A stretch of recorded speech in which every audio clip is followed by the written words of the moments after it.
Hello చిటిపిటి గడీస్, welcome to episode 1 of ఇంటికి చిన్న కూతురు life from childhood to adulthood. మీ ఇంట్లో కూడా ఎవరైనా చిన్న కూతురు ఉంటే వెంటనే ఈ వీడియో వాళ్ళకి షేర్ చేసేయండి. మ్యాటర్ లోకి వచ్చే ముందు మన వీడియో ఎవరైనా ఫస్ట్ టైం చూసినట్టయితే ప్లీజ్ సబ్స్క్రైబ్ చేసుకోండి. సరే, ఇప్పుడు టాపిక్ వచ్చేద్దాం. ఫ్రమ్ చైల్డ్హుడ్ అని మాట్లాడుకుంటున్నాం కాబట్టి ఫస్ట్ ఎపిసోడ్ చైల్డ్హుడ్ గురించి మాట్లాడుకుందాం. చైల్డ్హుడ్ వచ్చేసరికి ఫస్ట్ అమ్మాయి పుట్టింది అనుకోండి, ఇంటికి పెద్ద కూతురు.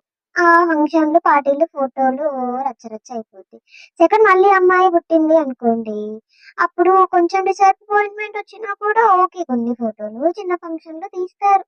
ఓకే, మళ్ళీ థర్డ్ కూడా అమ్మాయి పుట్టిందే అనుకోండి, అప్పుడు మొదలైద్ది అసలైన డిసప్పాయింట్మెంట్. ఎక్కడో వెతికితే గాని మూలకి 2-3 ఫోటోలు అనిపిస్తాయి. ఫంక్షన్లు చేస్తారా అంటే లేదు.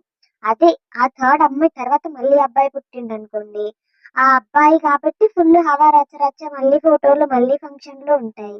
మరి తాడిపుట్టిన అమ్మాయి ఏం పాపం చేసిందండి, నాకు అర్థం కాదు. మళ్ళీ ఏమైనా అంటే ఇంటికి చిన్న కూతురికి గారాబం ఎక్కువ, చెప్పిన మాట వినదు, మొండి అంటారు. బట్ నాకు తెలిసినంత వరకు చిన్న కూతురు ఏంటంటే అందరి కోసం అడ్జస్ట్ అవ్వడం, అందరి కోసం కాంప్రమైజ్ అవ్వడం, లోపల బాధపడుతూ బయటికి నవ్వడం, ఇదన్నమాట. మీ ఇంట్లో కూడా మీరు చిన్న కూతురు అయితే మీరు ఎలా ఉంటారో, మిమ్మల్ని ఎలా చూసుకుంటారో కూడా కమెంట్ లో చెప్పేయండి. ఇంకో ఎపిసోడ్ తో మళ్ళీ కలుద్దాం. Thanks for watching. By by kitties.